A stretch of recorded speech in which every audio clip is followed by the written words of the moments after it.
News scale live के प्रसंग वश मंच पर आज नहीं सिर्फ खबर, बल्कि खबर के पीछे की सियासत। वरिष्ठ पत्रकार रमेश शर्मा करेंगे विशेष चर्चा। क्या दिग्गी राजा का बयान था वास्तविक प्रेम, या फिर तिल का ताड़ बनाकर फैलाया गया सियासी संदेश? क्या ये कांग्रेस के लिए अनजाने में दिया गया संकेत था कि संगठन आज भी भाजपा के पास ही है, या फिर सोशल मीडिया की आंधी में बात को जरूरत से ज्यादा हवा दी गई? और फिर सवाल ये भी, अगर विचारधारा नहीं बदली तो पोस्ट क्यों बदला गया? क्यों कहना पड़ा कि मैं आरएसएस और मोदी की विचारधारा का विरोध करता हूं? इधर कानून की दुनिया में भी बड़ा मोड़। कुलदीप सेंगर को झटका। हाई कोर्ट के फैसले को सुप्रीम कोर्ट ने किया अप्रभावी।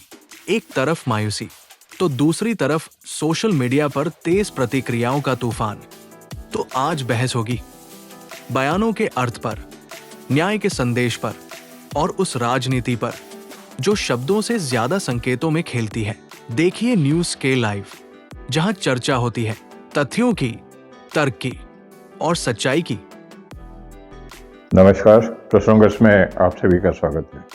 प्रसंगस में आज बात करेंगे तिल का तहाड़ या वास्तव में कुछ है अंतर कलह की। बात करेंगे भाजपा से निलंबित विधायक कुलदीप सेंगर की, जिनको हाईकोर्ट द्वारा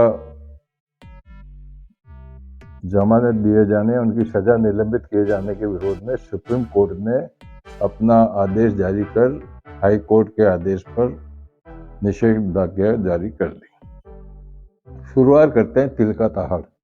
राजनीति में तिल का ताड़ होना अलग बात है, और वैसे भी तिल का ताड़ होता रहता है। कुछ लोगों की आदत भी होती है कि तिल को ताड़ बना देते हैं, और कुछ बातें ऐसी होती है जो वास्तव में प्रमुखता से सामने आनी चाहिए, वो बातें आ ही नहीं पाती। लेकिन बात करते हैं कांग्रेस की।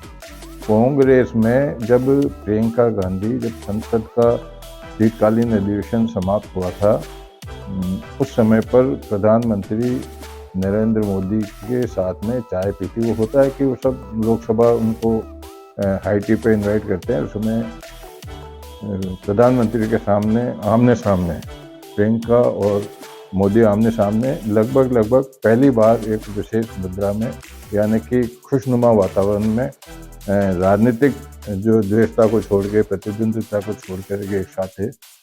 खैर वो बात अलग थी, उसको लेकर के भी काफ़ी कुछ चर्चाएं हुई थी।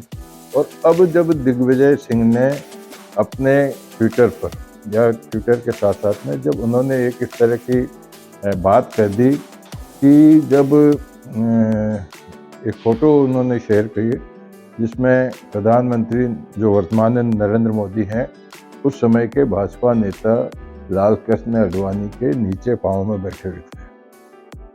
उसको लेकर के, उसको जो फोटो का कैप्शन मान लीजिए, उसमें उन्होंने कहा कि इस वजह से वो संगठन की वजह से वो पहले मुख्यमंत्री बने, बाद में प्रधानमंत्री बने।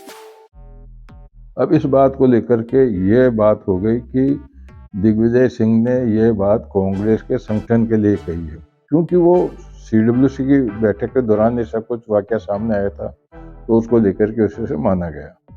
और हालांकि अब दिग्विजय सिंह कई बार अपने बयानों से चर्चाओं में भी रहते हैं और विवादों में भी रहते हैं, लेकिन जो नया बखेड़ा उन्होंने किया है, जिसको लेकर के अब कांग्रेस में ही जो इनके विरोधी हैं, उनका ये मानना है कि संगठन को ये नसीहत दे रहे हैं कि संगठन के अंदर जो बड़े नेताओं के साथ में रहते हैं, या जो एक मतलब अपनी पार्टी के प्रति समर्पित होते हैं, उनको राजनीति में आगे आने का मौका मिलता है। लेकिन सबसे बड़ी बात है कि जब वो उन्होंने पोस्ट की, तो उस पोस्ट को उन्होंने राहुल गांधी, सोनिया गांधी, प्रियंका गांधी के साथ साथ में नरेंद्र मोदी को भी टैग कर दिया। इसको लेकर के सारा घटनाक्रम चल गया।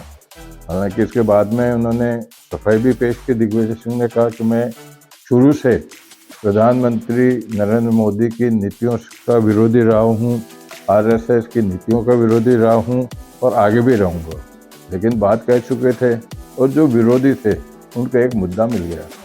लेकिन कुल मिलाकर के इस बात को अगर देखा जाए कि जो सीडब्ल्यूसी की मीटिंग थी, कांग्रेस का जब 140 साल पूरे हो गए थे, उसके बाद में इस तरह की बातें आना संगठन के लिए क्या ये लाभदायक होगी या संगठन के अंदर विक्रमकारी होगी, ये एक बड़ा मुद्दा चल रहा है।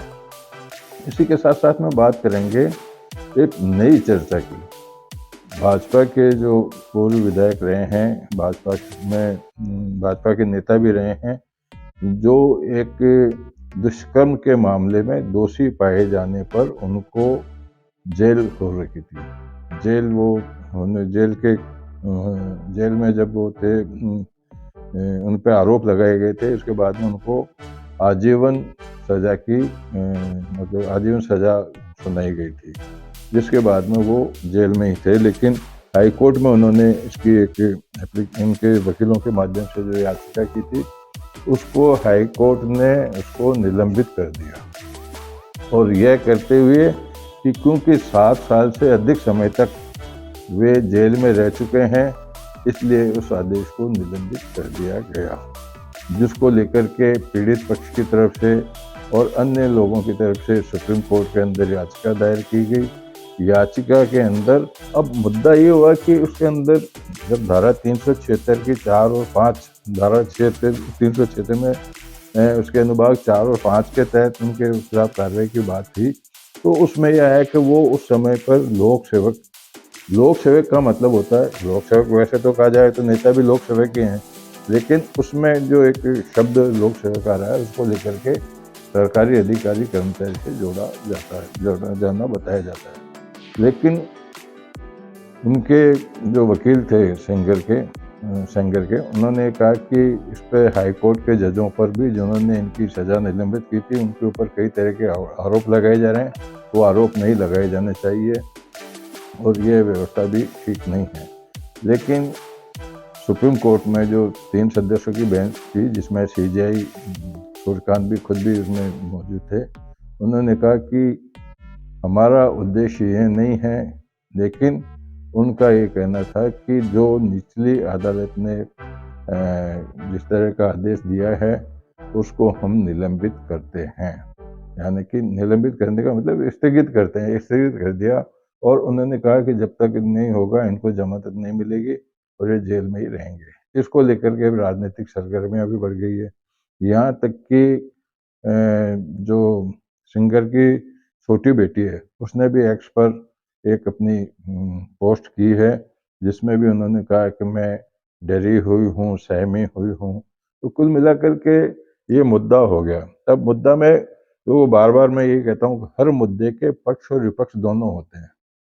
इन दोनों मामले में, चाहे दिग्विजय सिंह की बात करें, चाहे कुलदीप सेंगर की बात करें, इसमें भी पक्ष और विपक्ष उन दोनों के आमने-सामने हो गए हैं और अब ये चर्चाओं का विषय बनता जा रहा है। लेकिन दोनों ही मामलों में आगे क्या कुछ रहेगा, ये भविष्य बताएगा। आज के प्रसंग को यहीं विराम देते हैं। कल फिर किसी प्रसंग के साथ मैं आपके सामने उपस्थित होऊंगा। तब तक के लिए नमस्कार।